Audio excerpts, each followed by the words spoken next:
Kita sering dengar ya cerita-cerita tentang nabi-nabi. Ada nabi yang membunuh anak kecil, ada nabi yang bisa masuk ke dalam api dan lain sebagainya itu. Itu dongeng apa sejarah sih? Waduh. Jadinya kalau aku menyimpulkan itu dongeng. Aku menyimpulkan itu dongeng. Makanya kalau ada orang hari ini mengatakan bahwa cerita dalam Al-Quran itu dongeng, mereka sedang jahiliyah terlambat namanya.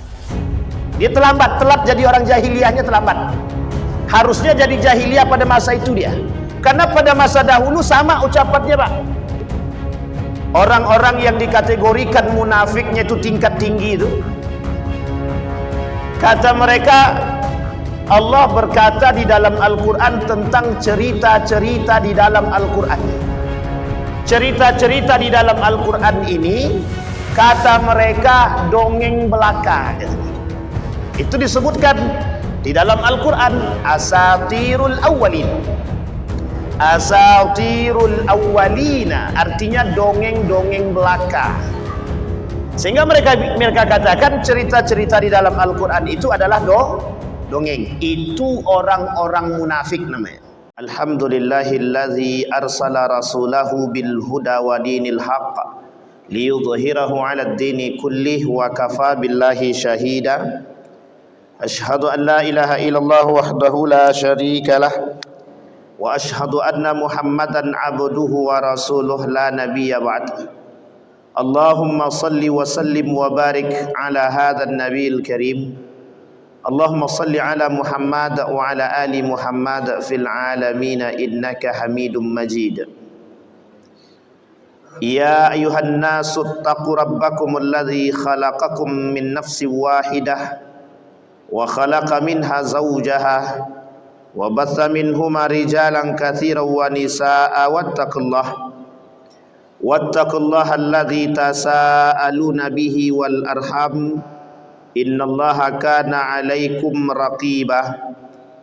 Wa qala Allahu ta'ala ya ayyuhalladzina amanu taqullaha wa qulu qawlan sadida yuslih lakum a'malakum wa yaghfir lakum dhunubakum wa may yuti'illaha wa rasulahu faqad faza fawzan 'azima. Puji syukur kehadirat Allah atas limpahan rahmat dengan mengucapkan alhamdulillahirabbil alamin.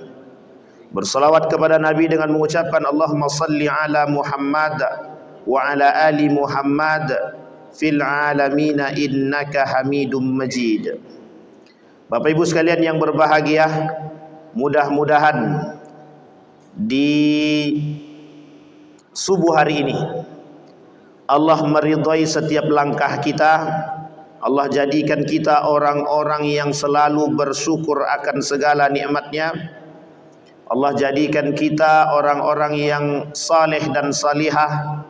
Allah anugerahkan keluarga yang sakinah, mawaddah, warahmah. Allah juga menganugerahkan anak-anak yang selalu taat dan berjuang di jalan Allah. Mudah-mudahan kita semua istiqamah dalam ketaatan dan kebaikan. Amin ya rabbal alamin. Bapak Ibu sekalian yang berbahagia, dan kita bermunajat untuk kedua orang tua kita, baik yang telah mendahului kita, Allah tempatkan di tempat terbaik di sisinya.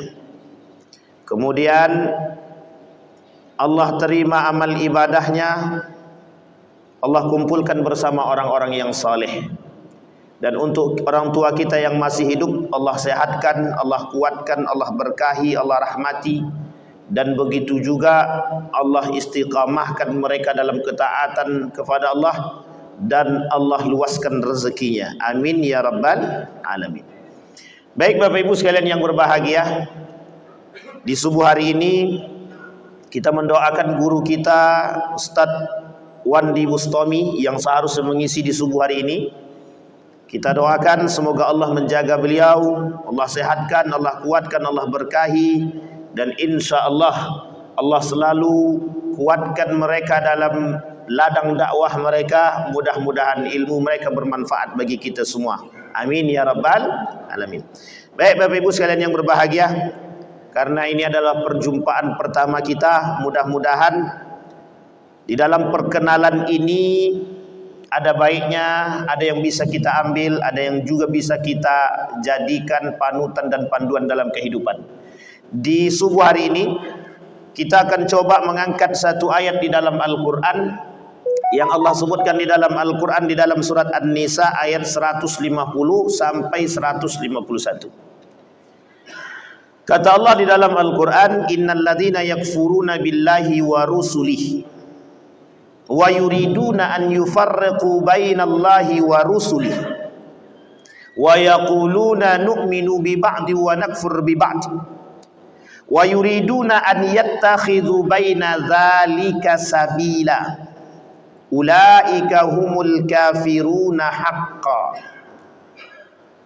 Allah berkata di dalam surat An-Nisa, kata Allah, ada sekelompok orang yang disebut dengan kafir, yakfuruna billahi wa rusuli. Mereka mengingkari atau kufur dengan Allah, dan mereka juga kufur dengan Rasulullah. Artinya tidak beriman dengan Allah dan tak beriman dengan Rasulullah. Kalau tak beriman dengan Allah dan tak beriman dengan Rasulullah, ada dua kemungkinan. Kemungkinan pertama, dia adalah orang yang kafir mutlak. Maka disebutkan Allah ada ayat selanjutnya, ulaika humul kafiruna haqqa. Benar-benar orang kafir tuh, kata dia. Tapi dalam riwayat, dalam pembahasan yang lain, dalam makna yang lain, itu disebutkan sebagai orang-orang yang nifaqul akbar. Dia kemunafikan itu ada dua jenis. Jenis kemunafikan yang pertama namanya nifaqul asghar, disebut dengan nifaqul amal. Yang kedua disebut dengan nifaqul akbar atau nifaqul i'tiqad. Jadi jenis nifaq itu adalah nama penyakit. Nama penyakitnya nifaq. Orang yang melakukan penyakit ini namanya munafik. Terbagi dua. Satu sifatnya kecil, munafik kecil. Yang kedua munafik besar. Munafik kecil ini secara sifat saja, yang hari-hari suka dusta, suka berkhianat, suka dikasih amanah dia tidak menjalankan dengan baik, berkata dia tak jujur, berjanji dia ingkari. Tapi landasan tiga ini, dari tiga yang kecil ini, itu bisa berubah menjadi besar. Dalam istilah lain disebut dengan nifakul akbar. Penyakit nifak yang jadi besar. Apa maksudnya nifak besar tadi? Nifak besar itu izharul Islam wa ibtalul kufri. Dia tampakkan keislaman dia sembunyikan kekufuran dia. Nah, ini yang paling berat tuh yang di situ, yang nomor dua tadi. Tapi berawal daripada perbuatan yang sifat-sifat tadi, sampai kepada nifaqul i'tiqad, sampai dia nifak secara berkeyakinan. Maksudnya apa? Lisan dia Islam, hati dia kufur. Apa contohnya? Lisan dia Islam, hati dia kufur itu. Contohnya orang yang tidak suka dengan sunnah Nabi, orang yang tak suka dengan Al-Quran, orang yang benci dengan nilai-nilai agama Islam. Dia Islam dia, tapi dia tak suka. Misal begini, kata mereka tidak usah pakai jilbab. Jilbab itu tak wajib. Berarti itu dia sudah nifakul akbar namanya. Orang yang sudah munafik tapi tingkat tinggi. Sudah munafikul akbar namanya. Kenapa? Dia sudah melawan syariat Islam. Syariat Islam mengatakan jilbab itu wajib, mereka katakan jilbab itu tak wajib. Itu tandanya nifakul akbar. Ada contoh yang lain? Ada. Contoh yang lain itu begini. Orang-orang yang dikategorikan munafiknya itu tingkat tinggi itu, kata mereka, Allah berkata di dalam Al-Quran tentang cerita-cerita di dalam Al-Quran. Cerita-cerita di dalam Al-Quran ini, kata mereka dongeng belaka.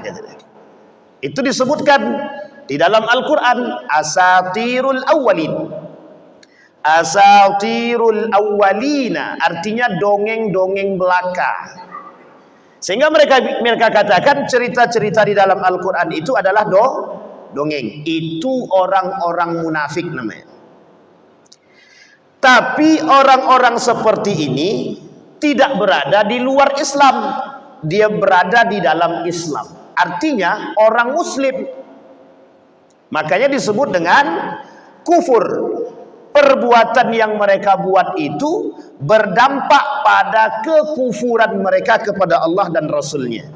Makanya Allah sebut, innal ladzina yakfuruna billahi wa rusuli, orang-orang yang kufur dengan Allah dan Rasulnya. Makanya ada dua. Satu, orang kafir benar-benar kafir yang memang bukan Islam. Yang kedua, orang-orang munafik yang melakukan perbuatan, tingkatan perbuatan dosanya itu sama dengan kufur atau sama dengan perbuatan orang kafir. Kita sebut mereka sebagai orang munafik yang Allah sebut di dalam Al-Quran. Bahkan turun surat khusus namanya Al-Munafiqun. Itu surat khusus namanya.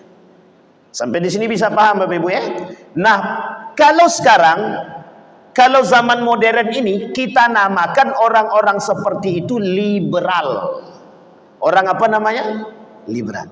Apa contohnya? Ada fatwa pengharaman selamat Natal. Mereka katakan tidak haram selamat Natal. Itu sama tuh. Sama-sama mereka sedang berada pada posisi kekufuran. Yang yakfuru billahi wa rusuli. Artinya apa? Ada orang-orang yang mencoba untuk menjadikan Tuhan itu dua, atau mengakui kebenaran agama-agama yang lain. Di dalam Islam tak boleh. Itu merusak akidah kita. Disitulah yang disebut dalam pembahasan kita di subuh hari ini, terjadinya atau asbab terjadinya penyimpangan akidah di kalangan umat muslim itu sendiri. Kalau di antara umat manusia, di manusia itu ada yang muslim, ada yang tidak. Sekarang kita bahas di tengah umat muslim itu sendiri. Ada penyebab-penyebab penyimpangan akidah. Salah satu penyebab penyimpangan akidah yang terjadi di tengah umat muslim hari ini, terlalu pinter. Terlalu pinter atau sebaliknya Pak Ustaz? Ini namanya bahasa kiasan, majas. Artinya apa? Terlalu pintar di situ, saking pintarnya jadi bodoh. Saking pintarnya jadi bodoh. Artinya apa?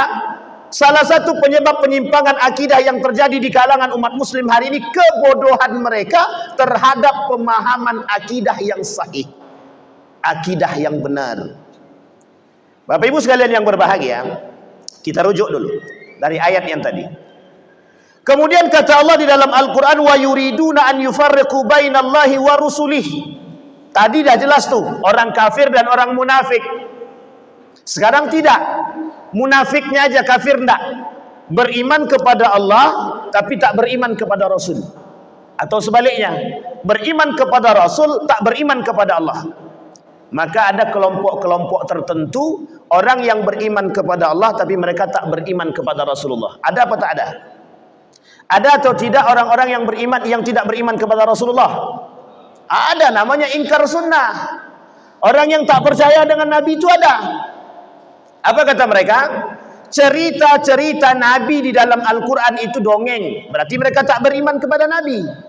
Misal, kalaulah Nabi Muhammad diberikan mukjizat. Apa mukjizat Nabi Muhammad sallallahu alaihi wasallam? Yang paling memukau dan tidak bersifat fisik. Apa mukjizat baginda Nabi Muhammad sallallahu alaihi wasallam? Tidak bersifat fisik tapi dia memukau. Ada yang tahu? Apa Pak? Apa Pak? Al-Quran itu fisik jelas, namanya mushaf. Ada yang lain? Apa? Isra wal Mi'raj. Itu memperjalankan dalam satu malam, kata mereka tak masuk akal. Maka mereka sebutlah cerita Isra wal Mi'raj itu cerita dongeng-dongeng belaka, gitu. Dan itu Allah sebutkan. Makanya kalau ada orang hari ini mengatakan bahwa cerita dalam Al-Quran itu dongeng, mereka sedang jahiliyah terlambat namanya. Dia telat jadi orang jahiliyahnya terlambat. Harusnya jadi jahiliyah pada masa itu dia. Karena pada masa dahulu sama ucapannya Pak. Orang kafir, orang Yahudi, Nasrani dahulu ucapannya sama kepada Nabi. Itu bual-bual Muhammad aja. Nah, kalau bahasa awak begitulah. Itu cuma cerita-ceritanya Muhammad saja. Dongeng-dongeng belaka. Mereka tidak percaya dengan Isra wal Mi'raj itu. Ada tidak masa Nabi Muhammad SAW orang yang tak percaya dengan Isra wal Mi'raj? Ada nggak yang nggak percaya? Yang percaya cuma satu, sisanya semuanya nggak percaya. Siapa yang percaya? Cuma Abu Bakar. Yang lain nggak percaya tuh Isra wal Mi'raj. Maka kalau sekarang bermunculan orang-orang mencoba mendiskreditkan Al-Quran dengan pemahaman-pemahaman mereka, itu sebenarnya terlambat. Orang-orang yang mencari kursi aja, mencari piti aja itu. Jadi kalau ada orang seperti itu besok bilang ente rugi. Ada orang yang mengatakan bahwa Al-Quran itu dongeng, Al-Quran itu porno, Al-Quran itu cerita-cerita tidak jelas, Al-Quran itu tidak ilmiah. Sampaikan kepada mereka bahwa mereka itu orang yang tidak memiliki apapun, atau jahiliyah terlambat. Masih mending kalau dia dibayar. Ini sudah tak dibayar, tak dapat duit, tak dapat posisi, malah dapat neraka saja. Nah, masih mending kalau dapat duit. Kita ambil contoh. Ulil Absar Abdallah itu terkenal dengan keliberalan dia. Untuk merusak akal kita nih, biar jauh kita dari agama. Itu dulu begitu dia. Begitu beliau dulu. Ada namanya Artawijaya. Ada namanya dulu Nur Khalis Majid. Ini orang-orang tokoh-tokoh liberal saya sampaikan. Mereka mencoba membuat bagaimana menjauhkan kita dari nilai-nilai agama dengan memasukkan unsur sekuler dalam kehidupan kita, dalam keseharian kita. Artinya, kalau kita jauh dari nilai agama, mereka senang. Kalau kita tak jauh dari nilai agama, mereka sakit hati. Yang ngomong siapa? Muslim. Yang punya proyek siapa? Kafir Quraisy, orang-orang Yahudi, orang Nasrani. Nah, makanya kita katakan jahiliyah terlambat namanya. Dulu Bapak Ibu, mohon maaf, orang-orang yang seperti ini itu dibiayai, ada dananya, besar. Besar dananya itu, miliaran rupiah. Makanya mereka mau kayak gitu, koar-koar. Nikah beda agama itu tidak haram. Al-Quran itu tidak selaras dengan zaman. Nah, kalau mereka ngomong kayak gitu, dapat duit dia. Nah, kalau dapat duit senang dia. Itu penting. Nah, sehingga cara mereka merusak. Kembali pada poin tadi. Kemudian dia katakan, orang yang beriman sebagian dengan ayat Al-Quran dan tak beriman dengan sebagian ayat Al-Quran. Nu'minu bi ba'd wa nakfur bi ba'd. Pada ayat-ayat yang sesuai dengan kepentingan mereka, mereka beriman. Pada ayat-ayat yang tidak sesuai dengan keinginan mereka, mereka kufur. Apa contohnya? Contohnya adalah ketika Allah mengatakan suap itu haram, mereka tak akan percaya dengan ayat itu. Mereka tak percaya dengan baginda Nabi Muhammad SAW. Kalau Nabi kata suap itu haram, kata Nabi, kata mereka suap itu tidak haram. Apa contohnya begini? Nabi bilang dalam hadisnya itu, ar-rashi wal murtashi finnar, orang yang melakukan suap dan yang menerima suap dalam neraka. Memang tak disebutkan di situ berdosa. Cuman kan penghuni neraka pasti orang berdosa kan? Nah, jadi masuk neraka. Apa kata mereka? Di dalam aturan permainannya 100.000 ke bawah itu tidak suap. Cuman kalau 100.000 ke atas baru suap. Nah, Bapak Ibu boleh tengok tuh peraturannya. Benar nggak kayak gitu? Coba cek. Karena begitu bahasanya. 100.000 ke bawah tak suap. 100.000 ke atas itu baru suap. Makanya caranya adalah buat 100.000 dulu, suapnya sekarang. Atau dengan model-model barang-barang. Sajadah 75.000 misalkan. Suap apa tak suap? Kata mereka tak suap. Nah, nanti bulan depan suap lagi 75.000 lagi. Mukena misalkan. Kalau dikumpulkan ada berapa tuh? 100.000 lebih kan? Anggaplah 150.000. Itu bagi mereka tak suap. Siapa mereka? Manusia. Siapa mereka? Kaum munafik. Kalau udah 100.000 ke atas baru dia disebut dengan suap, kata dia. Makanya mohon maaf, tradisi suap di negara kita ini biasa. Kenapa? Karena ada orang yang mengatakan suap itu tidak ada masalah. Bahkan kadang-kadang yang mengatakan, ada juga dai-dai yang mengatakan suap itu tidak ada masalah. Yang kita lawan orang-orang munafik, dia juga munafik. Itu masalah kita hari ini. Pendangkalan akidah dari umat muslim itu sendiri. Sehingga yang terjadi apa? Ketika sesuai ayat itu dengan kepentingan mereka, mereka beriman. Kalau tidak sesuai dengan kepentingan mereka, mereka tolak ayat-ayat tersebut. Contohnya, kaum liberal itu mengatakan begini, masalah kasus Nabi Lut, banyak Allah turunkan azab bagi kaum Nabi Lut. Apa kata kaum liberal yang sekarang terlambat itu? Itu bukan ujian, bukan ancaman, bukan azab. Itu penyakit aja. Kata dia begitu. Artinya adalah, mereka katakan, kalaupun orang-orang itu melakukan perbuatan LGBT, itu bukan masalah azab yang akan Allah berikan. Tapi itu sebenarnya karena penyakit saja. Nah, ini yang ngomong orang liberal. Makanya sampai hari ini LGBT itu eksis. Kenapa eksis LGBT itu? Dijaga. Siapa yang jaga? Yang jaga juga orang-orang Muslim. Apa kata kita? Mesra kali lah bapak ibu itu. Padahal dia tidak tahu. Entah itu suami orang, entah itu istri orang, kita tak tahu. Bayangkan Pak. Itulah kenapa alasannya dalam etika suami istri tidak boleh berpelukan dan bermesraan di depan umum. Itu alasannya. Karena dikhawatirkan timbul fitnah, apakah mereka ini suami istri atau belum. Kalau suami istri aman, kalau tidak suami istri, orang akan berpikiran itu suami ujung-ujungnya zinah Pak. Sampai di sini bisa dipahami Bapak Ibu? Ini model pendangkalan akidah. Kata mereka, nu'minu bi ba'dil wa nakfur bi ba'd. Mereka beriman dengan sebagian ayat Al-Quran, sebagian lagi mereka tak beriman. Makanya di dalam pembahasan Al-Quran itu, kaum liberal itu punya studi, namanya studi tafsir Al-Quran dengan gaya mereka, disebut dengan metode hermeneutik, mentafsirkan Al-Quran sesuai dengan kondisi zaman. Dulu Bapak Ibu, hermeneutik ini metode mentafsirkan Injil. Dibuatlah oleh kaum liberal itu untuk dimasukkan ke dalam Al-Quran. Bagaimana caranya mentafsirkan Al-Quran itu dengan menyesuaikan kondisi zaman. Pada akhirnya Al-Quran harus menyesuaikan zaman, bukan zaman yang menyesuaikan Keluarlah pernyataan dari lisannya kaum liberal itu bahwa Al-Quran itu tidak selaras dengan zaman. Itu dia. Poinnya dapat. Kalau kita tak mengerti dengan Al-Quran, mohon maaf nih, kita awam dengan Al-Quran, kitab suci kita, kira-kira mudah tak bagi mereka membodohi kita? Oh Pak, Yahudi itu baca Quran. Yahudi itu baca Quran. Orientalis pintar bahasa Arab, bisa mempelajari Al-Quran, hafal Al-Quran. Saya ceritakan di sini. Meskipun sudah beberapa tempat kita ceritakan di sini. Seorang biarawati naik pesawat bersama salah seorang profesor.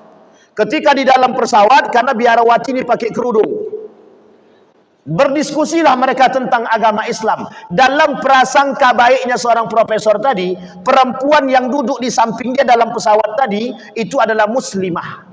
Kenapa? Ternyata dalam diskusi perempuan tersebut hafal Al-Quran 30 juz. Ternyata dia hafal sejarah Nabi, Sirah Nabawiyah, Ar-Rahiq Al-Makhtum dia hafal. Dia hafal Sahih Bukhari, dia hafal kitab Riyadhus Shalihin, hadis-hadis Nabi dia hafal. Itu biarawati. Seketika pesawat landing, ketika biarawati mengambil mengambil bagasi di kabin itu, keluar tanda begini dari sini. Menangis profesor tadi. Apa kata biarawati tadi? Kalau ditakdirkan ketemu, saya akan jelaskan. Qadarullah, Allah pertemukan di hotel yang sama, mereka duduk di lobi. Apa kata biarawati tadi? Innaka lan tahdi man ahbabta walakinallaha yahdi man yasha. Artinya apa? Mereka hidayah itu kata dia urusan Allah, betul. Tapi begitu seriusnya mereka mempelajari Islam. Kaum Yahudi mempelajari Al-Quran, bangun jam 3 malam. Kata cerita daripada Habibi. Itu ceritanya Habibi, kawan dia. Saya juga punya kawan Pak, orang-orang Yahudi. Ketika saya studi di Malaysia itu, kami dalam summer school. Summer school itu sekolah di musim panas ya. Bahasa kami lah gitu, summer school. Dalam itu ada kaum-kaum Yahudi orientalis. Mereka mempelajari Al-Quran, mereka buka Al-Quran itu, mereka tadabur itu, mereka pelajari terjemahannya, mereka baca tuh. Kita umat muslim baca Quran aja, arti pun tak paham. Itu kelemahan kita, Pak. Artinya apa? Keseriusan mereka merusak akidah kita itu serius. Sehingga mohon maaf, mereka yang berbicara, orang kafir berbicara kepada muslim munafik nyambung. Muslim munafik dengan kafir berbicara nyambung. Kenapa nyambung? Karena dikasih duit. Kalau tak kasih duit tak nyambung juga itu. Karena dikasih duit. Singkat cerita, kalau duit sudah dikasih, apapun lisan ini akan katakan. Sampai mereka berani mengatakan bahwa Al-Quran itu tidak selaras dengan zaman. Tujuannya adalah ingin mengatakan kepada umat muslim, jangan kembali kepada Al-Quran. Sesungguhnya Al-Quran itu sudah tidak sesuai dengan zaman. Makanya muncullah kelompok-kelompok tertentu hari ini. Apa itu? Kelompok-kelompok munafik yang tak suka dengan nilai-nilai agama. Mereka katakan jilbab tak wajib, jangan pakai jilbab. Mereka katakan nikah beda agama itu boleh, padahal Al-Quran katakan tak boleh. Mereka katakan cerita dalam Al-Quran dongeng. Mereka katakan tidak perlu menjadi penghafal Quran. Orang-orang penghafal Quran itu level yang paling rendah, kata dia. Nah, coba uniknya Bapak Ibu, video yang lagi tersebar itu dia menghina orang-orang menghafal Quran. Apa kata dia? Para penghafal Quran itu tingkat IQ-nya rendah. Makanya kata dia, jangan menghafal. Kalau menghafal itu tingkat IQ paling rendah. Kalau menganalisa itu tingkat IQ nomor 3 tertinggi sebelum yang paling atas. Dia ada 4 tingkatan tertinggi IQ itu, kata dia. Berarti orang-orang menghafal Quran, jadi anak-anak Bapak Ibu pada penghafal Quran bagi dia itu level terendah itu. Masalahnya karena dia tak hafal aja. Kalau dia dah hafal, masuk Islam dia. Orang yang benar hafalan dia, bukan karena urusan dunia, kata Imam Nawawi, itu mesti benar dia. Tidak akan mungkin membelok itu. Karena kata Imam Nawawi menukil dari perkataan baginda Nabi Muhammad SAW. Ada orang yang kata Nabi, mereka menggunakan Al-Quran untuk mencari dunia. Itu ada. Liyusiba minhud dunya. Tujuannya dengan Al-Quran cari dunia itu ada. Nah, maka Bapak Ibu, orang yang punya agama dan punya hafalan, itu paling mudah jual agama. Paling mudah jual agama, paling mudah mencari duit. Makanya isu agama itu sangat-sangat mudah untuk mendatangkan keuntungan. Coba bagi kaum liberal itu, mau dia membuat gaduh tentang agama nih, itu besar Pak, cuannya itu Pak, duitnya besar. Jangan tersinggung, memang begitu keadaannya. Untung kan di sini tak ada yang liberal kan. Kalau ada yang liberal agak kacau sedikit. Sampai di sini bisa dipahami Bapak Ibu? Cara mereka serius. Nah, yang paling uniknya lagi, mereka kaum liberal ini dengan gaya pendangkalan akidah mereka dan kekurangan pemahaman kita tentang akidah yang benar, mereka masuk ke dalam apa? Ke dalam perbuatan hari-hari kita.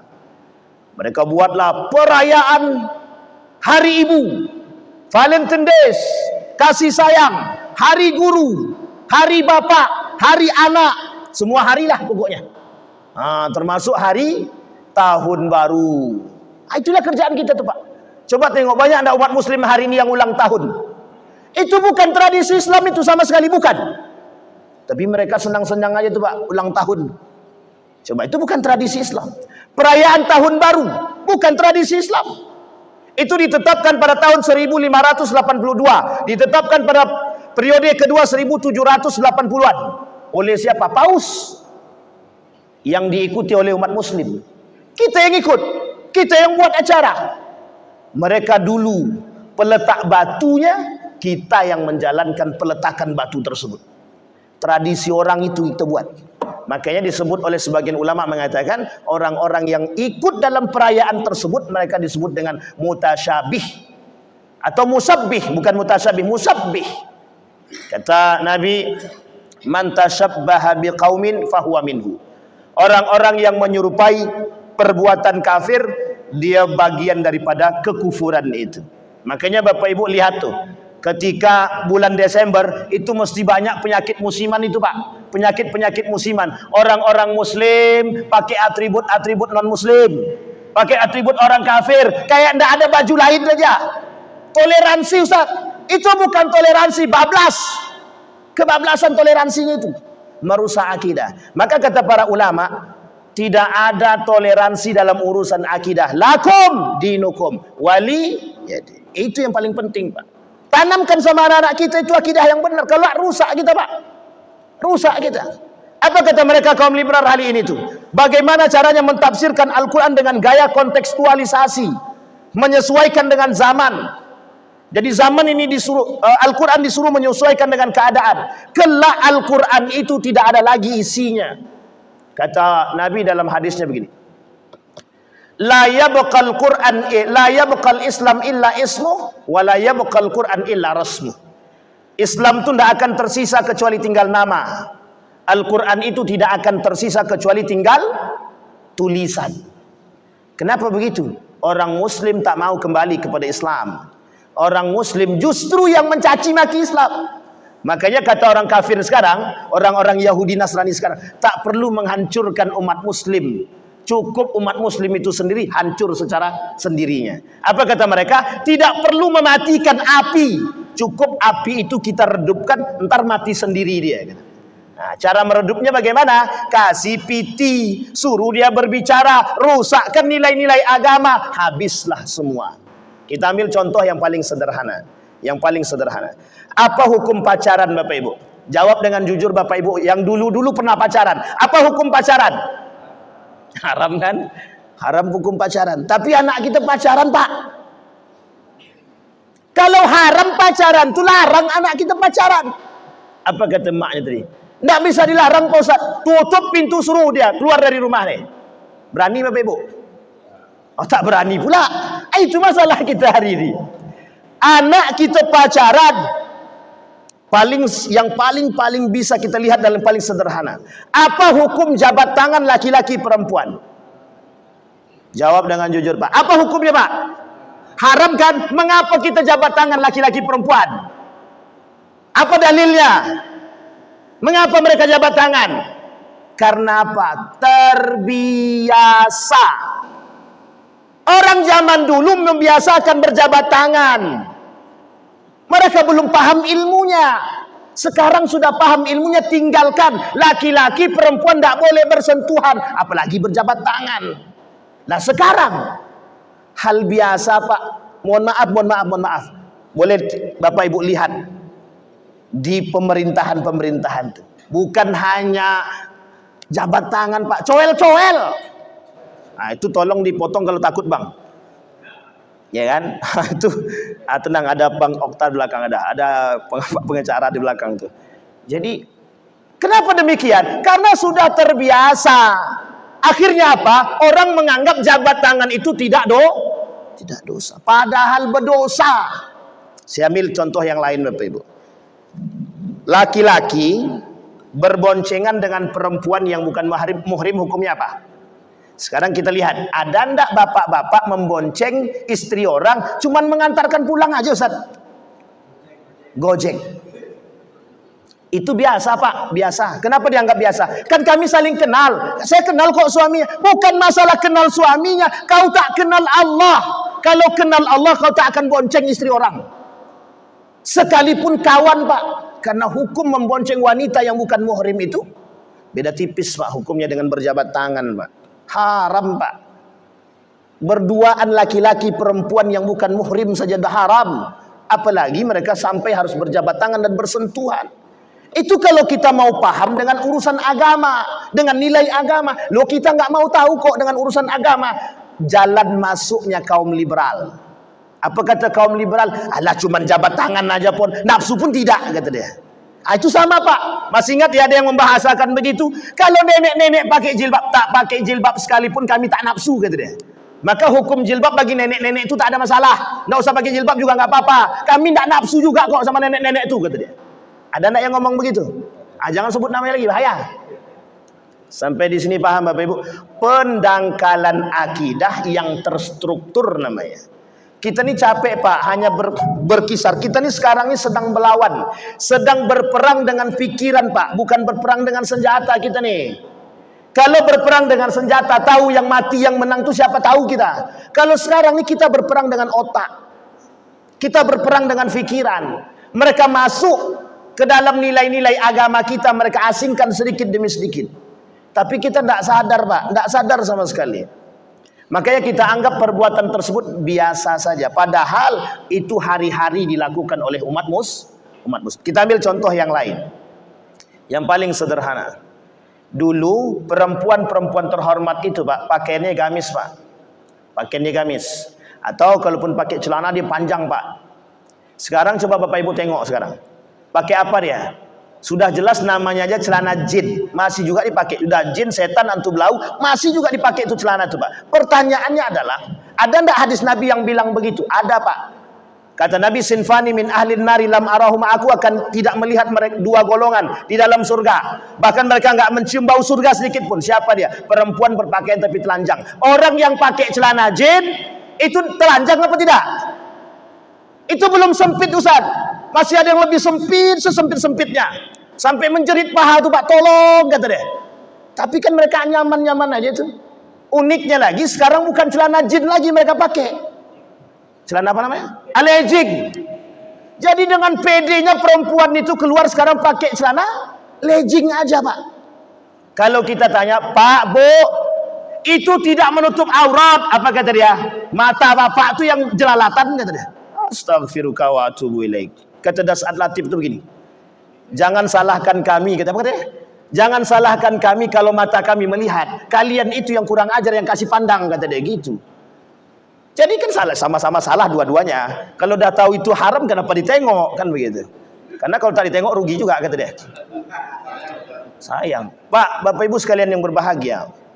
Tolong Bapak Ibu sekalian yang berbahagia, kalau kita punya keluarga, jaga betul tuh keluarga kita. Jangan pakaian, mohon maaf Bapak Ibu, sudah pakai celana jin, sempit, itu kan jelas membentuk tubuh. Tapi kemudian mereka berdalih, apa kata mereka? Itu kan sudah menutup aurat. Betul Pak, memang menutup aurat, tapi membentuk tuh. Itulah yang dikatakan oleh Nabi dalam hadisnya, berpakaian tapi telanjang. Sampai di sini bisa dipahami Bapak Ibu?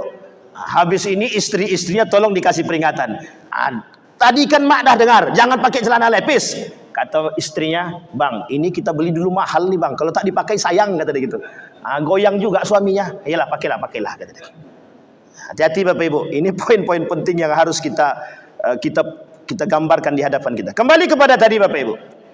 Apa kata Allah di dalam Al-Quran melanjutkan ayat tadi? Wa yuriduna an yattakhidhu baina dzalika sabila, kata dia. Memang itu jalan dia untuk merusak akidah. Karena kalau mereka langsung masuk serang kita, enggak sanggup Pak. Apa kata umat muslim? Kalau bahasanya teman-teman FPI itu begini. Jihad, kata Habib Rizik, jihad orang. Kata dia, itu bahasa. Umat muslim pantang disuruh jihad Pak, pantang disuruh jihad. Umat muslim pantang disuruh jihad. Makanya kenapa salah satu meredup semangat jihad, salah satu cara untuk meredup semangat jihad dalam jiwa umat muslim itu adalah berikan apa yang mereka inginkan, sehingga mereka tidak akan lagi mau. Ini bahasanya unik Bapak Ibu. Dulu ada buku tentang pembahasan jihad, saya lupa pengarangnya itu, Sayyid Qutb. Itu tidak boleh terbit. Tidak boleh terbit di tengah kalangan umat muslim, itu tidak boleh terbit. Alasannya adalah itu sangat menyuluhkan semangat jihad. Makanya Bapak Ibu, umat muslim itu kalau diajak jihad senang kali dia. Salah seorang, nama beliau itu Louis. Ini dalam perang pemikiran ya. Louis itu di penjara. Apa kata Louis? Kalau kita memerangi Islam itu dengan senjata, kita kalah. Mereka sangat suka dengan jihad, kata dia. Tapi kalau kita serang mereka dengan otak, kata dia, itu baru pas. Maka seranglah mereka dengan pikiran. Makanya sekarang namanya perang pemikiran. Apa perang pemikiran itu pusat? Yang kita hari ini berperang dengan diri kita sendiri Pak. Kita berperang dengan otak kita. Kita berperang dengan anak hanya karena adu argumen. Kata kita kepada nak, sholat di masjid laki-laki loh. Apa kata anaknya? Mak, yang penting itu sholat di masjid atau yang penting sholat? Bapak Ibu jawab mana? Yang penting sholat atau yang penting sholat di masjid? Jawaban itu salah apa betul? Bagi mereka tak salah. Apa hukum sholat jamaah di masjid? Bagi segelintiran orang mengatakan solat jamaah di masjid bagi laki-laki tidak wajib. Ada peraturan qat'inya dalam Al-Quran? Tak ada. Begitu bahasan mereka, Pak. Sehingga anak-anak kita sulit untuk kita solatkan di dalam masjid. Apa jawaban mereka? Mereka jawab tidak ada kewajiban solat dalam masjid. Tak ada kewajiban solat berjamaah di masjid. Gitu. Kalau mau mak solat berjamaah di sini aja kita solat. Biar saya imam, mak makmum, kata dia. Itu masih mending lagi. Nak solat nak, kata dia. Ya mak, kejap lagi saya solat. Dah main asik dengan game online, judi online tadi, lupa dia solat, ya kan? Sampai di sini paham Bapak Ibu? Apa yang terjadi? Kita berlawan kepada anak kita sendiri. Keberhasilan mereka menanamkan atau merusak otak dan akidah itu tertanam dalam diri anak-anak kita, sehingga kita sendiri yang berperang dengan keluarga kita, Pak. Kalau dulu tak begitu. Kita berperangnya di luar dengan senjata, kalau sekarang tak bisa. Itulah yang terjadi hari ini di kalangan kita, Bapak Ibu. Maka kata Allah di dalam Al-Quran, mereka akan jadikan itu sebagai jalan untuk menghancurkan atau meredupkan akidahnya umat muslim itu sendiri. Sekarang saya tanya Bapak Ibu, lebih banyak muslim atau mukmin? Mana yang lebih banyak? Muslim atau mukmin? Lebih banyak muslim atau mukmin? Muslim. Muslim belum tentu mukmin, mukmin sudah mesti Pertanyaan adalah, seberapa banyak orang mukmin yang sholat di masjid? Berapa banyak? Kalaulah lebih banyak muslim daripada mukmin, oke, sepakat kita ya. Karena banyak orang Islam KTP, Ustaz, betul. Ada orang yang Islam cuma mencari anak orang, ada. Ada orang Islam cuma mencari pekerjaan, ada. Masuk Islam dia. Lebih banyak muslim daripada mukmin. Sekarang kita lihat, seberapa banyak yang mukmin yang sholatnya di masjid? Seberapa banyak, Pak? Kalau banyak, mesti penuh masjid nih. Kalau tak banyak, berarti tandanya semakin berkurang. Sudah jelas mukminnya, tapi sholatnya nggak di masjid. Sekarang kita runut lagi. Kalau kita runut lagi, jauh lagi, Pak. Seberapa banyak yang sholat di masjid itu yang khusyuk? Itu tanya lagi. Seberapa banyak yang khusyuk itu yang sholatnya diterima oleh Allah? Ujung-ujungnya segelintir, Pak. Pertanyaannya yang masuk surga berapa banyak? Itu pertanyaan kita hari ini, Pak. Yang sudah jelas-jelas muslim dan mukmin belum tentu masuk. Apalagi sudah muslim tapi munafik. Allah tempatkan tempat mereka di neraka jahanam, Pak. Ala berbunyi pula. Sampai jam berapa? Udah selesai? Oh belum ya, 10 menit lagi kan? 10 menit lagi atau panjang lagi? Baik, sebelum selesai, baik. Ulaika humul mu'minuna, ulaika humul kafiruna haqqa, kata Allah. Ayat selanjutnya, itulah dia orang-orang yang kafir, benar-benar kafir, kata dia.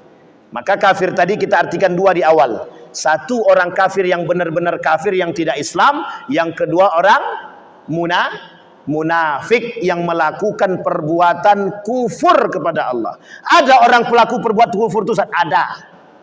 Namanya munafik, pelaku dosa-dosa besar.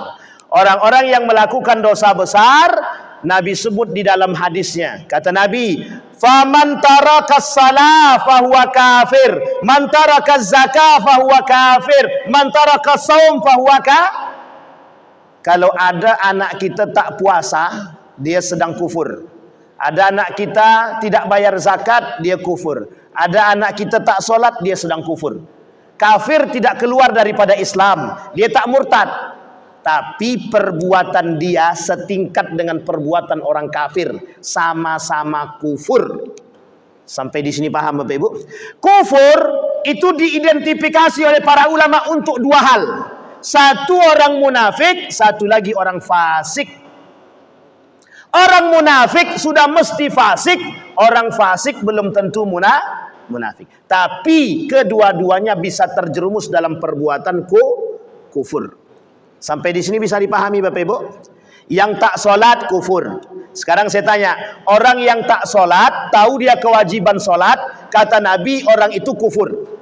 Mereka fasik atau munafik? Fasik atau munafik? Orang yang tahu kewajiban tapi tak menjalankan kewajiban, fasik atau munafik? Fasik. Fasik. Tahu dia kewajiban tapi tak menjalankan kewajiban, fasik. sama kufur juga. Tapi yang kedua yang paling berbahaya, tahu dia bahwa solat ini adalah aturan syariat dalam Islam, tapi kemudian mereka ingkari. Tidak ada itu ayat-ayat, dalil-dalil tentang kewajiban solat di dalam Al-Quran, kata Ade Armando. Masih ingat? Tanamkan baik-baik dalam diri kita nama-nama tersebut yang saya sampaikan tadi. Itu perusak betul itu. Merusak kita itu. Apa kata dia? Tidak ada dalil Al-Quran yang berbicara tentang solat subuh, solat asar, solat isya, solat maghrib, solat apa lagi? Solat zuhur dalam Al-Quran, kata dia. Sehingga mohon maaf Bapak Ibu, dia mengingkari kewajiban solat 5 waktu. Diingkari oleh dia kewajiban solat 5. Itu bukan lagi fasik, munafik. Siapa nama mereka? Namanya itu Pak. Sifatnya munafik.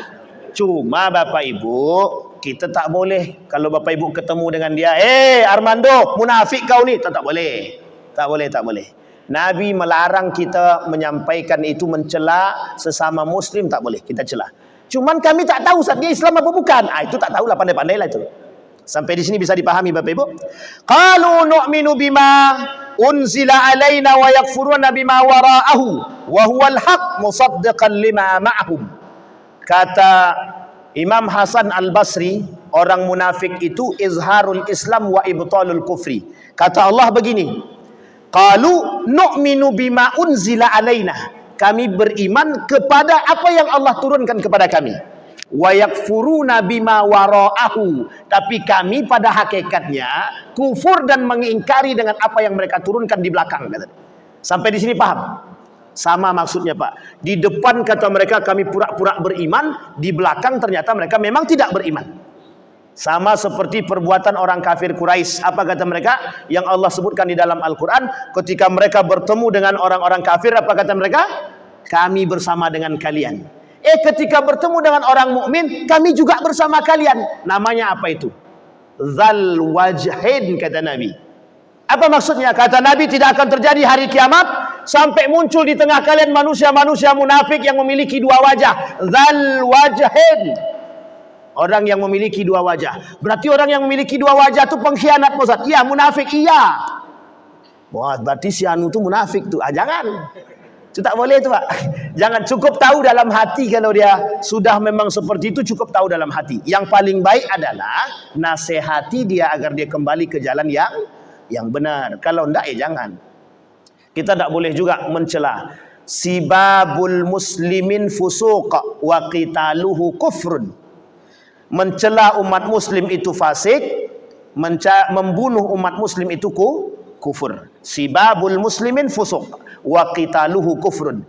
Mencela, mencaci, memaki umat muslim itu adalah kefasikan yang nyata, dan membunuh umat muslim termasuk pembunuhan karakter terhadap umat muslim adalah kafir atau perbuatan kufur.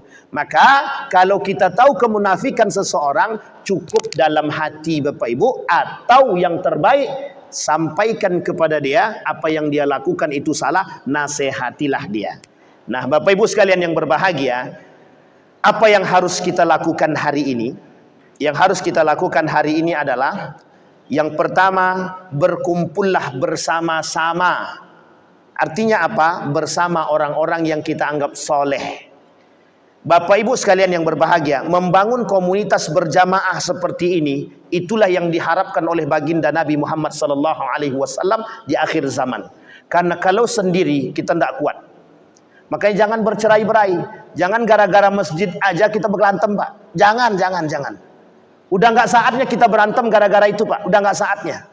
Saatnya kita hari ini bersatu. Karena musuh kita itu kata Nabi kiri kanan nih. Nabi yang bilang dalam hadisnya kata Nabi. Apa kata Nabi? Yusaku alaikumul umam antada'alah, kata dia. Kata Nabi dalam riwayatnya begini.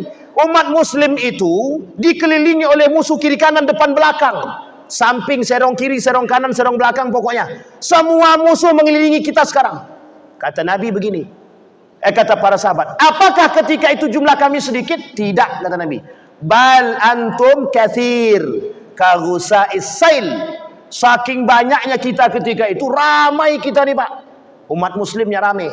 Tapi kata Nabi, walakinnakum da'if, tapi antum lemah. Kenapa begitu? Karena yang berani mengatakan kebenaran hanya segelintir manusia. Kenapa? Tak berani, takut. Kenapa takut? Karena kita tak berani. Itu aja lah. Kenapa kita takut? Ya karena kita tak berani. Lah kalau kita berani, mungkin kita tak takut. Itu alasan paling sederhana. Tapi alasan yang lain adalah kurang iman. Kurang iman. Sekarang saya tanya, lebih banyak orang yang melakukan amar ma'ruf atau nahi mungkar? Jujur apa tak jujur? Mau jujur kan? Kita coba tanya. Lebih banyak orang yang melakukan amar ma'ruf atau nahi mungkar? Kenapa kok sedikit yang melakukan nahi mungkar? Kenapa yang lebih banyak amar ma'ruf? Karena amar ma'ruf lebih mudah dilakukan. Solatnya tahajud, duhanya jalan. Solatnya 5 waktu di masjid. Di samping rumah orang maksiat tak berani tegur. Di samping rumah orang berantem tak berani tegur. Di samping rumah orang minum khamar tak berani tegur. Suami istri berkelahi tak berani tegur. Kenapa tak berani tegur? Itu nahi mungkar. Kenapa suap tak berani kita tolak? Ya karena mohon maaf, kita butuh. Lemahnya iman manusia tergadaikan hanya karena urusan apa kata Nabi? Walakinnakum dhaif, tapi kalian lemah. Lu kok bisa kami lemah, kata para sahabat? Kalian terjangkit penyakit. Apa penyakitnya? Wahan. Apa itu wahan? Hubbud dunya wa karahiyatil maut. Cinta dunia dan takut mati. Itu dia poinnya, Pak. Sampai di sini bisa dipahami, Bapak Ibu. Nah, sekarang Bapak Ibu sekalian yang berbahagia, yang saya sampaikan itu gejolak dunia. Bukan hanya di Indonesia gejolak dunia, tapi gejolak ini dalam aspek pendangkalan akidah kita dan keimanan kita kepada Allah. Bayangkan yang kita lawan siapa? Saudara kita sendiri, keluarga kita sendiri, tetangga kita sendiri. Yang paling nampak lagi, coba bayangkan, gara-gara urusan politik yang kelahi siapa? Yang kelahi siapa? Urusan politik saja. Paling mudah untuk melihat kedangkalan akidah dan keimanan umat muslim hari ini hanya gara-gara beda pilihan. Satu rumah tak tegur sapa. Bapaknya pilih siapa, anaknya pilih siapa. Kalau gitu kita kasih batas, Pak, kata dia. Nah, coba bayangkan, Pak. Uniknya lagi, kuburan pun harus digali hanya karena beda. Coba saking dangkalnya akidah dan iman kita, Pak. Artinya apa? Kelemahan umat muslim hari ini begitu, Pak. Sekarang apa yang harus kita lakukan? Yang harus kita lakukan hari ini, Bapak Ibu sekalian yang berbahagia, yang pertama, satukan soft kita dengan baik dan benar. Yang kedua, saling memahami antara satu dengan yang lain dalam aspek keagamaan kita, Pak. Mungkin ada yang Nahdlatul Ulama, mungkin ada yang Muhammadiyah, mungkin ada yang Salafi, mungkin ada yang Perti, mungkin ada yang lain dan lain sebagainya. Kalau tak jelas kesesatan mereka, bersahabatlah. Tapi kalau jelas kesesatannya, lawan. Harus begitu. Ini kabur-kabur semua. Sesat tidak, jelas pun tidak.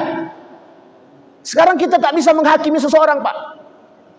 Tak bisa kita menghakimi. Kalau Syiah jelas sesat dia, Khawarij jelas sesat dia, NII jelas sesat dia, DII jelas sesat dia. Apa lagi? Syiah jelas sesat dia. Pluralisme, pokoknya yang berbau isme itu jelas sesatnya itu, Pak. Ahmadiyah, itu sesat semua itu. Sesat itu jelas sesatnya itu. Disesatkan oleh Majelis Ulama Indonesia.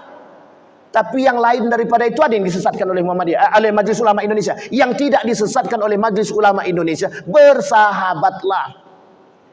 Karena ini yang membuat kita lemah hari ini, Pak.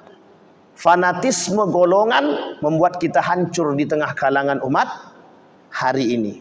Jadi kelemahan kita nampak. Satu, bangun persatuan kita, saling memahami antara satu dengan yang lain. Oh, kalau cuma perbedaan khilafiyah, Bapak Ibu sekalian yang berbahagia, tidak usah dibesar-besarkan. Jangan sampai rumah tangga cerai-berai hanya karena, mohon maaf, Pak, jangan hanya karena khilafiyah, mohon maaf, cerai-berai dia, Pak. Pokoknya aku tak mau bersuamikan kamu, karena kamu Nahdlatul Ulama, aku Muhammadiyah, kata dia. Selesai urusan. Atau usah nikah kalian lagi kalau gitu. Sampai di sini paham, Bapak Ibu? Itu yang membawa pola pikir seperti itu tuh kaum liberal. agar kita berantem terus. Yang kedua, saling memahami. Wa'tasimu bihablillahi jami'an wa la tafarraqu. Yang ketiga Bapak Ibu, yang paling penting bagi kita, tanamkan poin akidah yang paling benar dalam diri anak-anak kita. Saya kira di masjid ini sudah ada kajian-kajian akidah yang baik dan benar. Itu tanamkan kepada mereka. Agar apa? Tak terjerumus dalam perbuatan-perbuatan yang salah. Bapak Ibu, perbuatan-perbuatan itu sekarang sudah banyak di tengah kita. Terkhusus perbuatan syirik yang samar-samar. Tahu Bapak Ibu syirik samar-samar tadi? Kayak perayaan Hari Ibu, Valentine Days, Hari Raya, apalagi Tahun Baru, Hari Guru, itu syirik samar-samar namanya. Nggak usah ikut-ikutan, itu syubhat. Nggak usah ikut-ikutan begitu. Tinggalkan itu pendangkalan akidah. Bukan kita yang punya, bukan tradisi kita ulang tahun itu. Tinggalkan. Sampai di sini paham Bapak Ibu? Pahamkan kepada mereka akidah yang baik dan benar. Yang keempat, yang paling baik lagi, yang paling kuat lagi, berikan kepada jamaah-jamaah kita ini wadah untuk terus belajar. Karena salah satu penyebab kedangkalan akidah kita atau mudahnya mereka mendangkalkan akidah kita, kekurangan pemahaman kita terhadap nilai-nilai agama yang baik dan benar. Nah, alhamdulillah kalau masjid ini sudah punya kajian rutin, tinggal cara mengajak jamaahnya lagi untuk datang. Yuk datang ke masjid, banyak kambing di sana. Ya kambing orang, kita nggak tahu kambing siapa kan begitu. Artinya terserah, buatlah program sebaik mungkin Pak. Untuk apa menjaga Pak? Setidaknya kita bisa menjaga generasi kita. Kalau bapak-bapak dan atu-atu ini tak lama umurnya lagi. Sementara generasi kita ini yang menjadi masalah Pak. 20 tahun yang akan datang bagaimana hancurnya kalau sekarang sudah hancur. Bayangkan Pak, narkoba di mana-mana. Bayangkan kemaksiatan di mana-mana. Pergaulan bebas. Uniknya lagi, hampir-hampir ada peraturan penggunaan kondom di mana-mana. Apa tak hancur kita tuh?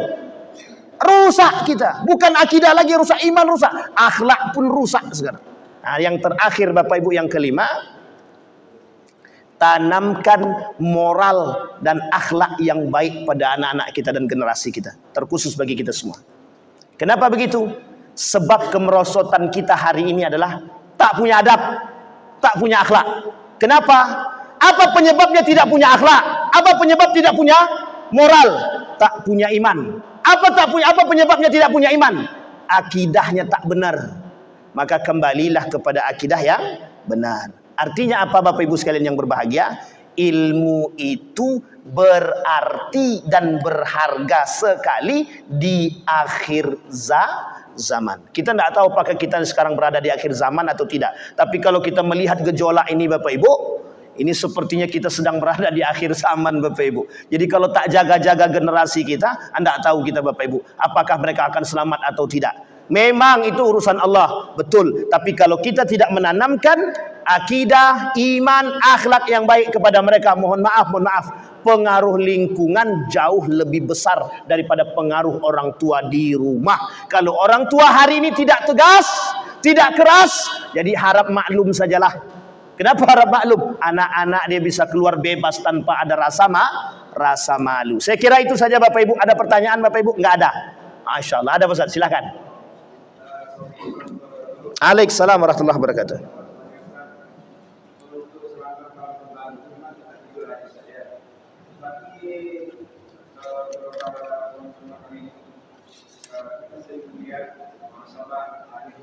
Oke. Baik. Permasalahan tahun baru itu dihukumi halal tidak, dihukumi haram pun juga tidak. Makanya kita katakan subhat. Saya sejalan dengan guru saya. Guru saya itu namanya Gus Najib, dan guru saya Kiai Haji Hasan Abdullah Sahal, dan beberapa guru yang lain. Apa kata mereka? Tinggalkan, sekalipun ada kedok muhasabah di situ. Cukup di rumah, sendiri-sendiri saja. Nggak usah berkumpul-kumpul. Karena apa? Yang menjadi masalah itu bukan muhasabah dia, momentum. Itu yang kita takutkan terjerumus dalam subhat tadi Pak. Kenapa? Mohon maaf Bapak Ibu, kita lihat ya. Sekarang semua orang melakukan acara perayaan tahun baru. Pertanyaannya, sudah menjadi tradisi atau belum? Sudah menjadi sebuah tradisi. Artinya apa? Kalau tidak dilakukan tidak enak. Kalau dilakukan, itu yang diharapkan. Pertanyaannya, jika tidak dilakukan tahun baru itu, perayaan tahun baru, ada yang kurang atau tidak? Kalau itu dalam tradisi, ada yang kurang apa tidak? Mereka berharap datang momentum itu. Inilah yang saya sebut dari awal, namanya syirik samar-samar. Tinggalkan. Yang kita takutkan adalah agama jadi kambing hitam dalam perbuatan subhat-subhat tersebut. Sampai di sini bisa dipahami Bapak Ibu? Saya orangnya tidak menjalankan perayaan tahun baru, meskipun dulu saya pernah ikut. Setelah saya paham, tak jadi lagi. Kenapa demikian Bapak Ibu? Mohon maaf. Sama sekali tidak ada manfaat. Tidak ada manfaatnya. Oh, tapi kan ada muhasabah akhir tahun. Betul. Bapak Ibu tahu yang datang itu berbonceng laki-laki perempuan yang bukan muhrim. Tahu apa tidak? Kita ini menyediakan ladang maksiat. Kalau yang di atas kita tahu memang muhasabah. Tapi yang di bawah, emang Bapak Ibu tahu ngapain dia? Bapak Ibu boleh cek besok di malam tahun baru, berapa banyak hotel yang penuh. Cek kalau perlu, masuk ke situ. Laki-laki perempuan itu sudah suami istri atau belum? Artinya apa? Mohon maaf Bapak Ibu, mohon maaf. Kenapa saya tak setuju dengan perayaan tahun baru? Lebih banyak ladang maksiat daripada manfaat. Manfaatnya bahkan kecil sekali Pak. Jadi sekalipun ada muhasabah akhir tahun, saya menyarankan tidak usah ikut, tidak usah, di rumah aja. Tapi masjid kami mengadakan Pak Ustaz. Kalau bisa jangan. Kalau bisa jangan. Kalau bisa jangan. Kapan diadakan? Adakan di bulan-bulan yang lain terserah. Tanggal-tanggal yang tidak perlu ada momentum. Tidak perlu ada momentum. Muhasabah itu oleh Nabi setiap sebelum sholat. Nabi melakukan muhasabah setiap sebelum sholat 5 menit. Dipikir sama Nabi, apa salahku hari ini? Jangan muhasabah sekali setahun, tak ada gunanya. Muhasabah setiap hari. Sama Pak, perayaan ibu. Makanya saya katakan, kenapa perayaan ibu itu perbuatan yang paling tidak bisa diterima. Masa kita mau sayang sama ibu cuma 1 kali dalam setahun? Setiap hari, setiap waktu kalau perlu. Artinya apa? Yang kita kritik adalah momentum. Bukan masalah muhasabahnya, tapi momentumnya. Sekarang pertanyaannya adalah, kenapa tak dibuat di hari-hari yang lain? Kenapa harus di peringatan malam tahun baru? Itu momentumnya Ustaz. Kan itu kalimatnya. Sampai di sini paham? Jangan terjerumus dalam perkara subhat Pak. Subhat itu kata Nabi, paman waqa'a fis subhat waqa'a fil haram. Sampai di sini paham Bapak Ibu? Saya tidak katakan peringatan malam tahun baru itu haram, dan saya tak katakan peringatan malam tahun baru itu halal. Tetapi yang subhat-subhat itu kata Nabi, waqa'a fil haram. Faman waqa'a fis subhat waqa'a fil haram. Orang yang terjerumus dalam subhat, dia mesti terjerumus dalam keharaman. Artinya Bapak Ibu, saya ambil satu hadis sebagai penutup. Artinya apa? Kata Nabi dalam hadisnya, min husni islamil mar'i tarkuhu ma la ya'nihi. Sebaik-baiknya keislaman seseorang itu meninggalkan perbuatan yang tidak bermanfaat bagi diri dia. Muhasabah akhir tahun, ke masjid tidak pernah, sholat bolong, apa gunanya muhasabah? Makanya muhasabah setiap sebelum sholat 5 waktu. Nabi beristighfar dalam sehari berapa? Ada yang mengatakan 100, ada yang mengatakan 1000. Sekarang Bapak Ibu tinggal pilih saja, mau 100 atau 1000. Satu jadi alhamdulillah. Itu masalah tuh. Sampai di sini paham Bapak Ibu? Maka muhasabah itu jangan sekali setahun. Muhasabahlah setiap waktu. Begitu Pak ya? Ada pertanyaan lagi Bapak Ibu? Cukup? Alhamdulillah. Terakhir buat Ibu belakang nih. Didi, enggak denger deh. Ntar Bu, enggak kedengeran.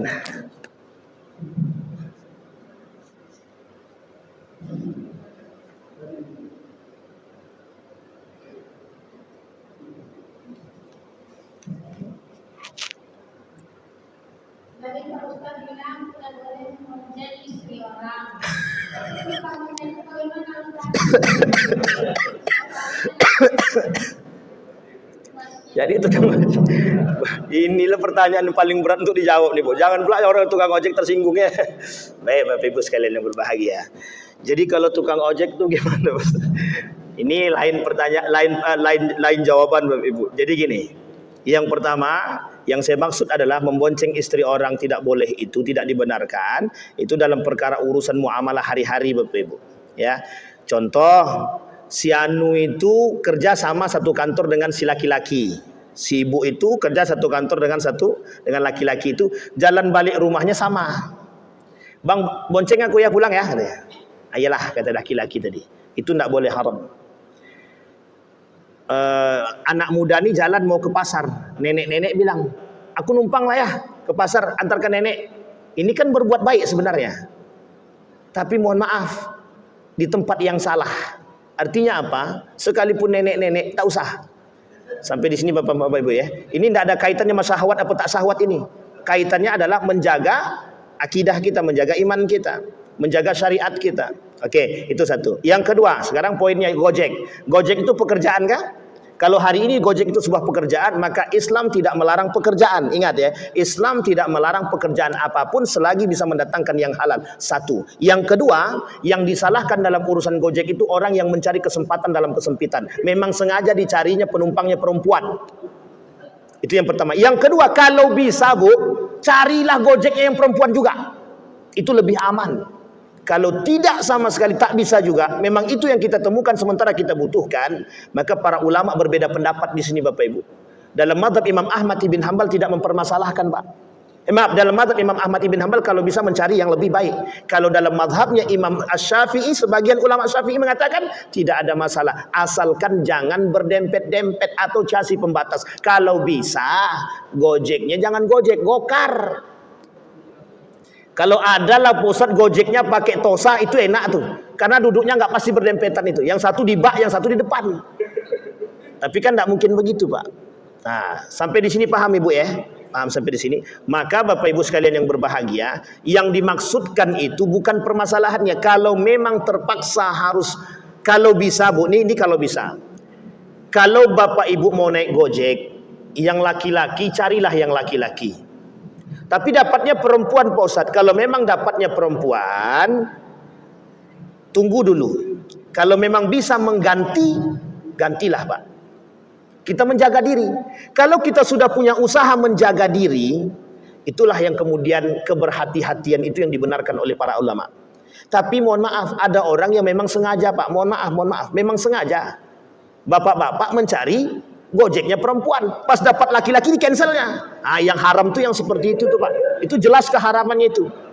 Serius Bapak Ibu, serius. Oh, jangan dikira tidak ada, jangan dikira tidak ada. Mohon maaf, pelecehan seksual yang terjadi itu gara-gara itu memang.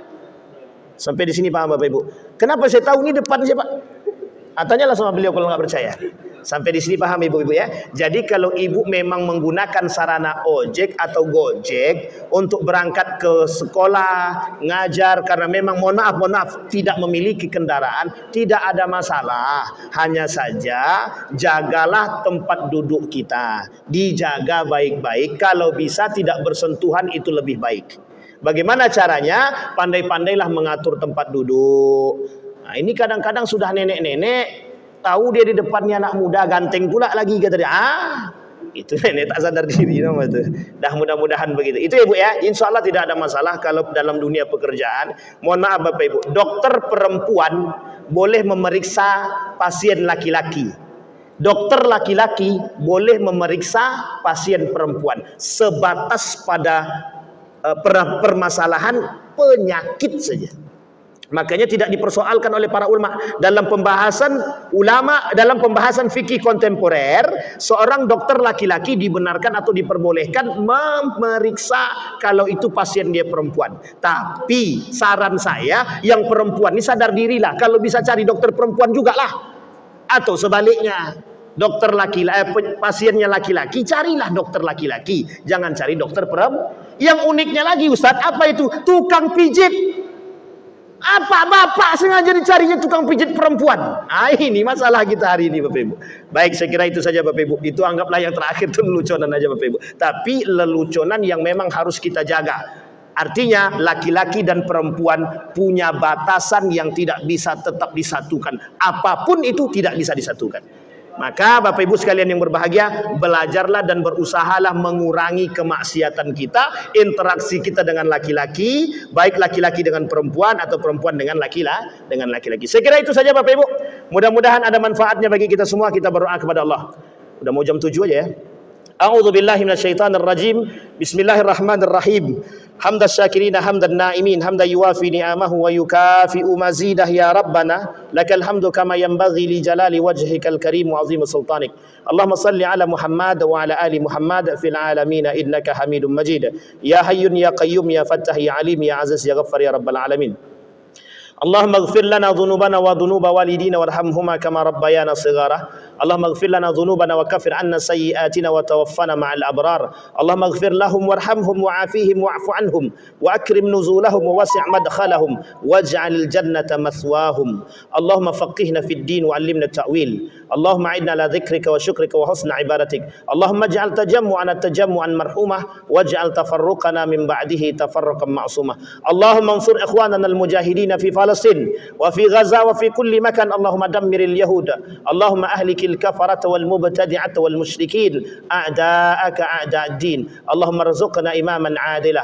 اللهم ارزقنا إماما عادلا اللهم جنبنا من منكرات الأخلاق اللهم إنا نسألك إيمانا كاملا ويقينا صادقا وعملا صالحا مقبولا وتجارة لن تبور ربنا هب لنا من الصالحين ربنا هب لنا من أزواجنا وذرياتنا قرة أعين واجعلنا للمتقين إماما اللهم اجعل القرآن العظيم ربيع قلوبنا ونور صدورنا وجلاء أحزاننا وذهاب همومنا وغمومنا ربنا آتنا في الدنيا حسنة وفي الآخرة حسنة وقنا عذاب النار والحمد لله رب العالمين السلام عليكم ورحمة الله وبركاته